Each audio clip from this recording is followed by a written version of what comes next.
Avis vascular centre మన దేశంలోనే the best varicose vein hospital.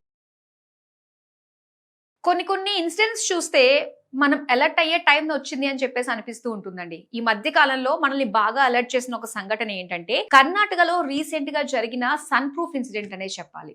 So sun proof cars చాలా మంది కొంటూ ఉంటారు. అది యాక్చువల్ గా ఏంటంటే డిజైన్ చేసింది మనకి గాలి వెలుతురు కార్ లోకి చక్కగా వస్తుంది కాబట్టి ఒక ప్లెజెంట్ ఫీల్ ని మనం ఆ నేచర్ ని అనుభూతి పొందొచ్చు అనే ఉద్దేశంతో.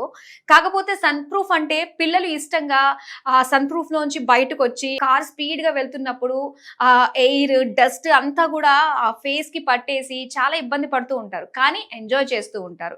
సో పిల్లల ఎంజాయ్మెంట్ ఆ విధంగా ఉంటుంది సన్ ప్రూఫ్ అంటే. పెద్దవాళ్ళు కూడా పిల్లల ఎంజాయ్మెంటే మన ఎంజాయ్మెంట్.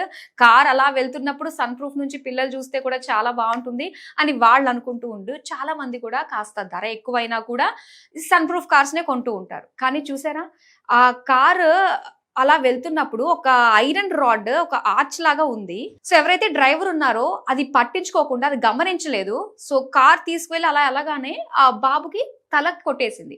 సో అది అదృష్టం బాగుంది కాబట్టి చిన్నగానే ఆ అబ్బాయి ఆ దెబ్బలతోటి బయటపడ్డాడు. లేదంటే ఇది ఎంత ప్రమాదకరం అండి.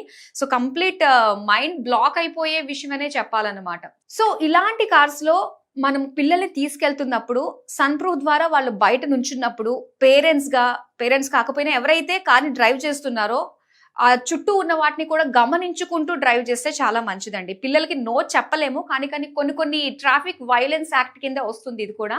సో అలాంటి విషయాలు పిల్లలకి తెలియజేయాలి అండ్ రెస్పాన్సిబుల్ గా కూడా ఉండాలి ఎవరైతే డ్రైవ్ చేస్తున్నారో. అండ్ పిల్లలకి ఎంత చెప్పినా కూడా వాళ్ళకి రెస్పాన్సిబిలిటీ అంటే తెలియదు కాబట్టి సో పేరెంట్స్ అందరూ కూడా ఇలాంటి విషయాలు గమనించుకుని ఇది మనకి ఒక్కసారి గుర్తు చేస్తున్నట్టు ఒక అలర్ట్ అలారం లాగా నిజంగా కనిపిస్తుందనే చెప్పాలి. సో ప్రతి ఒక్కళ్ళు కూడా ఈ విషయంలో గమనించుకోగలరని చెప్పేసి కోరుకుంటున్నాం. మరో వీడియోతో మళ్ళీ కలుద్దాం.